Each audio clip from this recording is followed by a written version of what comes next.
warahmatullahi wabarakatuh. Hello everyone, my name is Nurul Tirtami, NPM 2541205 I am from Accounting Class 25A. I would like to explain the PowerPoint material about macroeconomic data.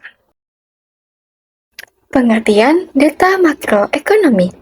Data makroekonomi merupakan kumpulan informasi atau angka yang digunakan untuk menggambarkan kondisi ekonomi suatu negara secara keseluruhan. Data ini menunjukkan bagaimana aktivitas ekonomi berlangsung dalam suatu periode tertentu. Dalam ekonomi makro, data sangat penting karena digunakan sebagai dasar untuk menganalisis perkembangan ekonomi. Melalui data tersebut, pemerintah dapat mengetahui apakah ekonomi sedang tumbuh, stabil, atau justru mengalami penurunan. Selain pemerintah, data makroekonomi juga dimanfaatkan oleh investor, perusahaan, dan masyarakat untuk mengambil berbagai keputusan ekonomi.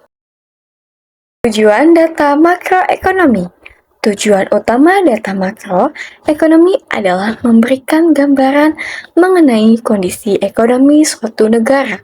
Data ini membantu pemerintah dalam menyusun kebijakan ekonomi yang tepat, baik dalam bidang fisikal maupun moneter. Selain itu, data makroekonomi juga digunakan untuk mengevaluasi keberhasilan pembangunan ekonomi yang telah dilakukan. Bagi investor dan pelaku usaha, data ekonomi menjadi acuan dalam menentukan strategi bisnis dan investasi. Dengan demikian, keputusan yang diambil dapat lebih tepat dan sesuai dengan kondisi ekonomi yang sedang terjadi. Jenis-jenis data makroekonomi. Terdapat beberapa jenis data makroekonomi yang sering digunakan untuk menganalisis kondisi ekonomi suatu negara.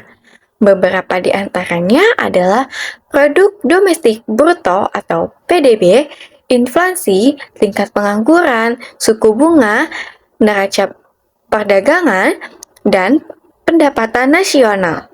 Masing-masing data memiliki fungsi yang berbeda, namun semuanya saling berkaitan dalam menggambarkan kondisi perekonomian secara menyeluruh. Karena itu, ketika ingin melihat kesehatan ekonomi suatu negara, kita tidak bisa hanya melihat satu indikator saja, melainkan harus melihat beberapa indikator secara bersamaan. Produk domestik bruto atau PDB.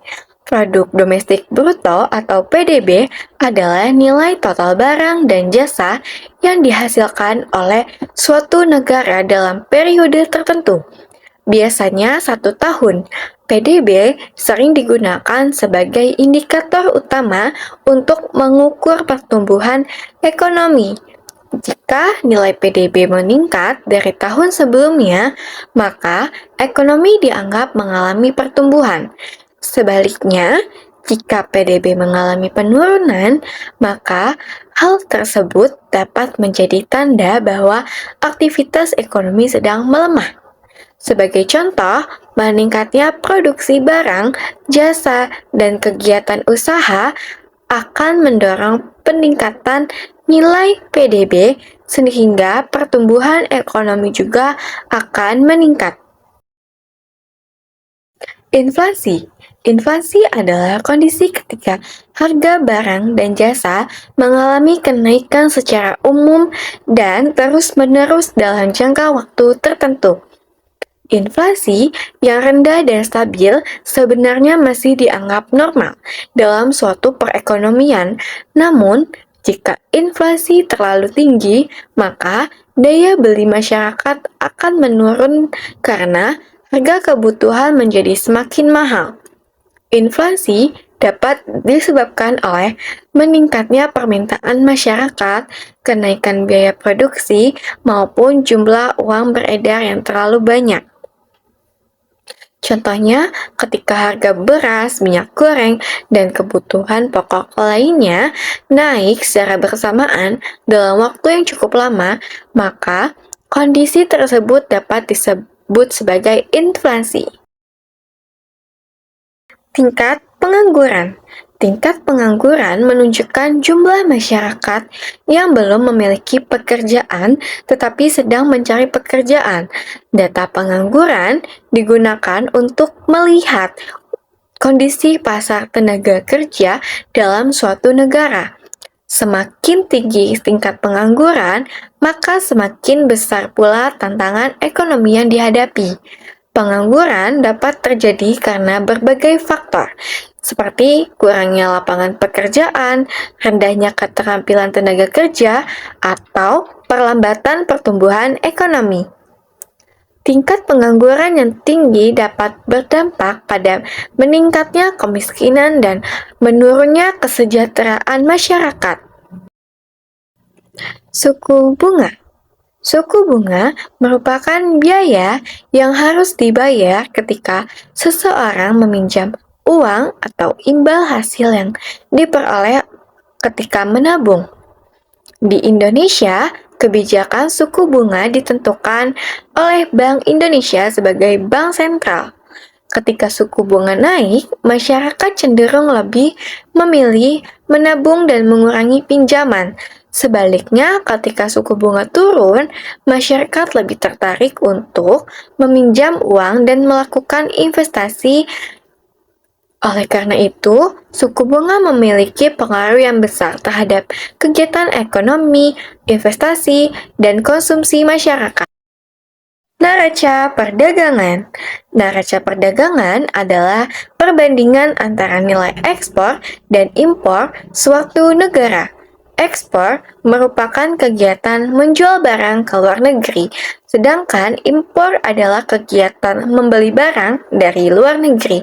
Jika nilai ekspor lebih besar daripada impor, maka negara mengalami surplus perdagangan.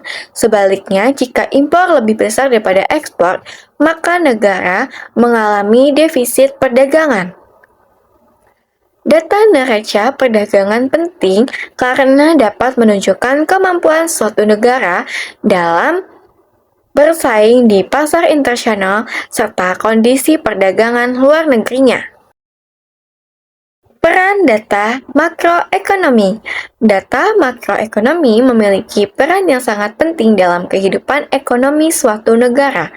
Pemerintah menggunakan data tersebut untuk menentukan kebijakan yang dapat menjaga stabilitas ekonomi dan meningkatkan kesejahteraan masyarakat. Perusahaan menggunakan data ekonomi untuk menyusun strategi bisnis, sedangkan investor memanfaatkannya untuk menentukan keputusan investasi. Dengan kata lain, data makroekonomi menjadi dasar dalam berbagai pengambilan keputusan yang berkaitan dengan kegiatan ekonomi. Dampak jika data makroekonomi tidak stabil. Ketika data makroekonomi menunjukkan kondisi yang tidak stabil, berbagai masalah ekonomi dapat muncul. Misalnya, inflasi yang terlalu tinggi dapat menyebabkan harga barang meningkat drastis, sehingga daya beli masyarakat menurun. Selain itu, tingginya angka pengangguran dapat mengurangi pendapatan masyarakat dan meningkatkan tingkat kemiskinan. Jika kondisi tersebut berlangsung terus-menerus, pertumbuhan ekonomi dapat berlambat dan kesejahteraan masyarakat akan terganggu. Karena itu, pemerintah perlu menjaga stabilitas ekonomi melalui berbagai kebijakan yang tepat. Contoh data ekonomi makro di Indonesia. Di Indonesia, beberapa data makroekonomi yang sering diperhatikan adalah tingkat inflasi, pertumbuhan ekonomi, nilai tukar rupiah, dan tingkat pengangguran. Data-data tersebut biasanya dipublikasikan secara berkala oleh Badan Pusat Statistik atau BPS dan Bank Indonesia. Melalui data tersebut, pemerintah dan masyarakat dapat mengetahui perkembangan ekonomi Indonesia dari waktu ke waktu. Dengan adanya informasi yang akurat, kebijakan ekonomi dapat disusun secara lebih efektif, tepat sasaran. Sebagai kesimpulan, data makroekonomi merupakan kumpulan informasi yang digunakan untuk menggambarkan kondisi ekonomi suatu negara secara keseluruhan. Beberapa indikator utama dalam data makroekonomi adalah PDB, inflasi, tingkat pengangguran, suku bunga, dan neraca perdagangan. Data tersebut memiliki peran penting dalam membantu pemerintah, perusahaan, dan masyarakat dalam mengambil keputusan. That concludes the explanation of macroeconomic data. See you all. Thank you.